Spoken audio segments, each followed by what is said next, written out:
Guten Morgen, Reisefreunde! Ihr habt vielleicht den Übernachtungsplatz noch im Kopf vom letzten Video, aber zeigen wir noch mal ein paar Bilder vielleicht? Ja, können wir ganz kurz. Ganz kurz, hier haben wir geschlafen, das ist der Eingang zum Murus National Park.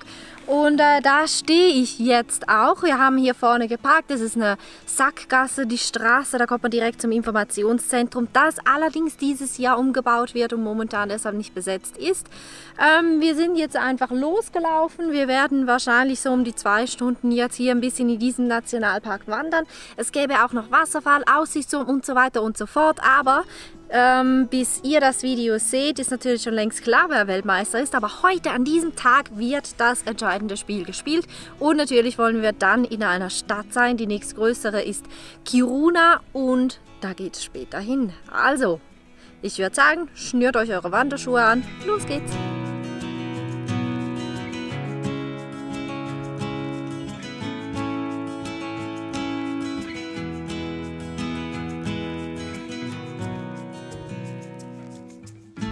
Das hier sind Nordkrekbär.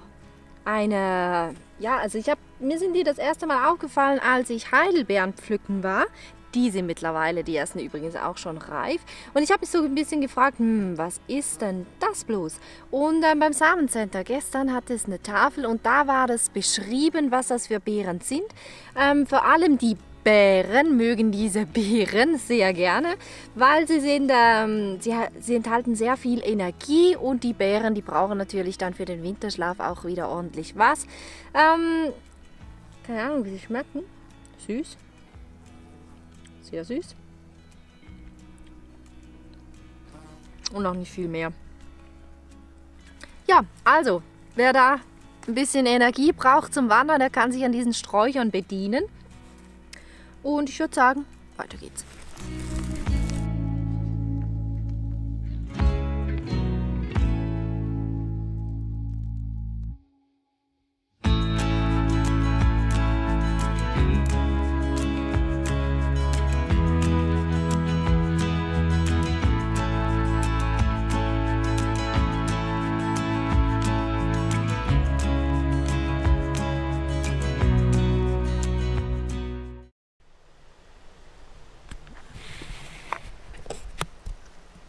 Das war mal ein Rentier.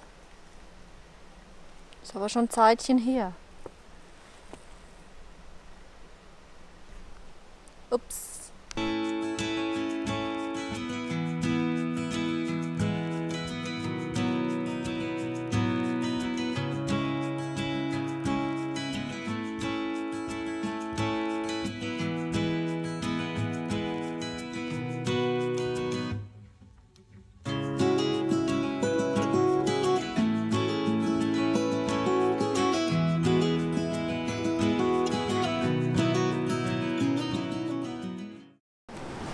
Ja, und weil man auf so einem Holzsteg nicht einfach ein Feuer machen kann, haben sie den einfach so ein bisschen mit Stein aufgeschüttet und jetzt kann man hier drin Feuer machen.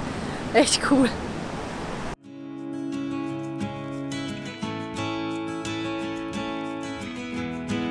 Gestern in diesem Samenmuseum, das war ja so spannend, haben wir auch gelernt, wer welche Hinterlassenschaften macht. Zum Beispiel, dass der Kot von einem Rentier praktisch aussieht wie von einer Ziege. Dafür der vom Elch, den haben wir ja zusammen auch schon gesehen, dass der so eher länglich und wie so kleine Kroketten aussieht. Und was wir hier gerade jetzt live in diesem Wald vor uns sehen, ist Schneehuhnkacke. Spannend. Ich würde aber lieber die Schneehühner sehen. Ja, ich auch. Ich wollte gerade sagen, das wäre ein Ereignis oder ein Polarfuchs. Ja, aber von denen haben wir ja gelernt, gibt es nur noch 100. Und da einen zu sehen, das wäre ja sozusagen der Sechser im Lotto. Ja.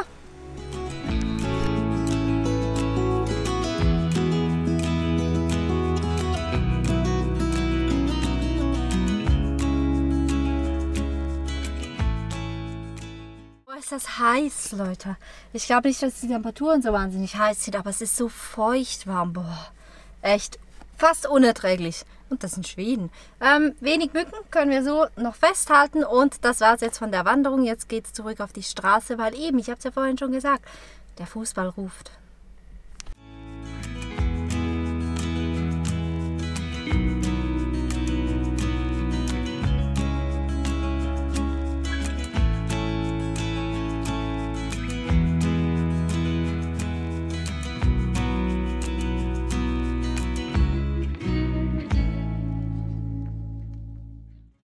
Für einmal gibt es ein Video direkt vom Autodach, vom Dach von Karl. Das habe ich glaube auch noch nie gemacht, aber die Stimmung ist so gigantisch jetzt. Wir haben euch leider vergessen in Kiruna im Auto. Wir waren da kurz das Fußballspiel schauen. Schade, hat Kroatien nicht gewonnen, aber ich mag es den Franzosen wirklich gönnen. Ein Land mit so vielen Problemen hat es definitiv verdient, auch mal ein bisschen Freude zu haben. Aber das ist gar nicht das Thema. Kiruna ist nämlich eine richtig spannende Stadt mit diesem Eisenerzbergwerk. Bis 2040 wird die Stadt um 5 Kilometer verschoben, weil so viel Erz abgebaut wird, dass der Untergrund darunter nicht mehr sicher ist und die ganzen Häuser einstürzen würden. Ich weiß, es ist ein bisschen durcheinander heute in diesem Vlog, das tut mir auch leid, aber wenn wir so viel unterwegs sind, ist es einfach schwierig, einen roten Faden zu finden. Ihr habt es gesehen, wir sind heute Morgen im Mudus Nationalpark gestartet, sind jetzt weitergefahren, der E45 lang nach Kiruna und sind jetzt unterwegs nach Norwegen. Diese Straße, die führt zurück nach Norwegen und genau dahin sind wir wieder unterwegs. Ihr seht es, die Stimmung atemberaubend. Es ist 9 Uhr abends, die Sonne steht noch ganz hoch am Himmel und ich würde sagen, jetzt geht der Vlog weiter. Wir fahren weiter Richtung Norwegen, noch nicht ganz heute, aber schon ganz nah an die Grenze. Wir haben da einen Schlafplatz gesucht, ganz nah an der Grenze, gehen morgen dann noch einkaufen, weil in Schweden ist es natürlich viel günstiger als in Norwegen. Einfach ein bisschen, dass ihr den Zwischenstand habt, was in den letzten Stunden passiert ist, dass es auch ein bisschen roten Faden gibt. Ihr vergebt mir das sicher, ist nicht immer ganz so einfach, aber ich würde sagen, weiter geht's.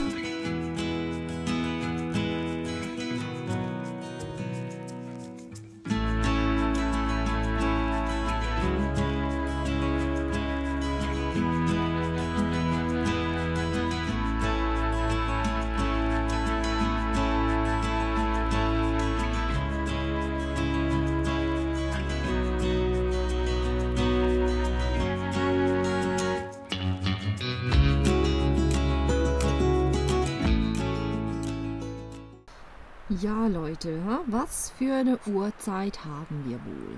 Da hinten scheint noch die Sonne, leider ist es ziemlich bewölkt. Ihr könnt das sehen, da über den Bergen ziehen dicke Wolken drüber. Ja, ich brauche mal schnell eine Ansage von hinten. Wir haben 10 vor 12. Wir haben die Mitternachtssonne gefunden, plus mit ihr auch das bewölkte Wetter. Das ist ein bisschen schade.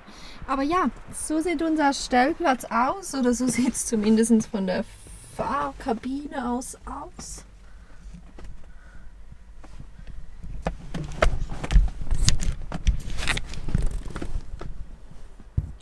Ihr seht, es ist taghell.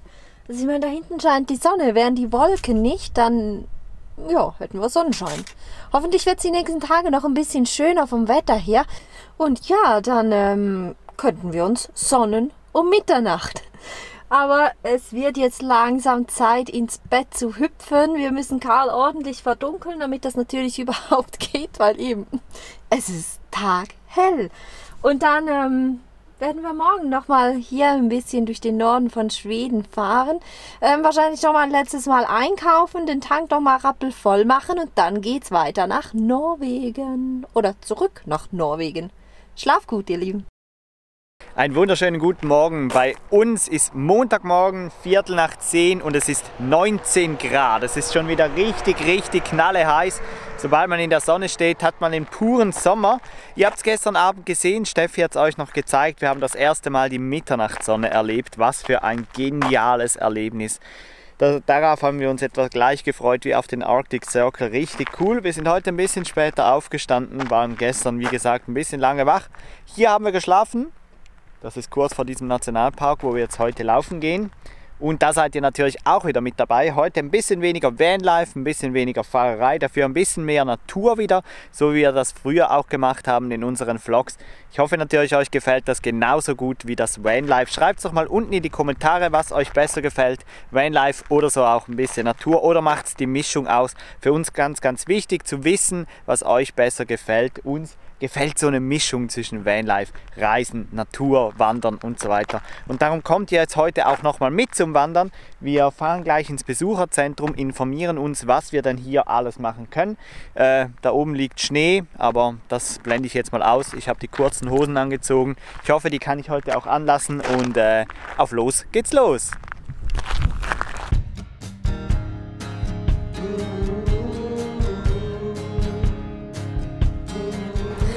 So, auch noch guten Morgen von mir. Wir sind im Abisko National Park und vielleicht könnt ihr sehen, es schneit.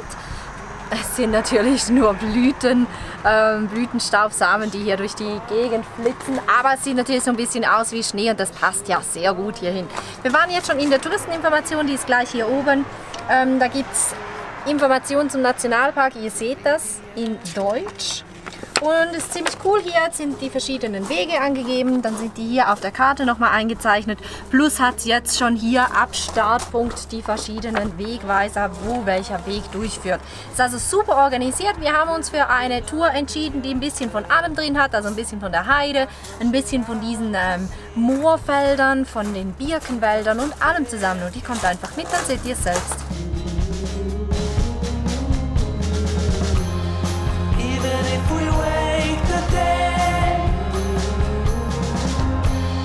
Causing all the troubles buried in my head. What was I supposed to do? Was barely standing when you fell into my arms again. You fell into my arms. Been through all this before. One with a silver spoon and crown. You see an open door and feel free to run me down.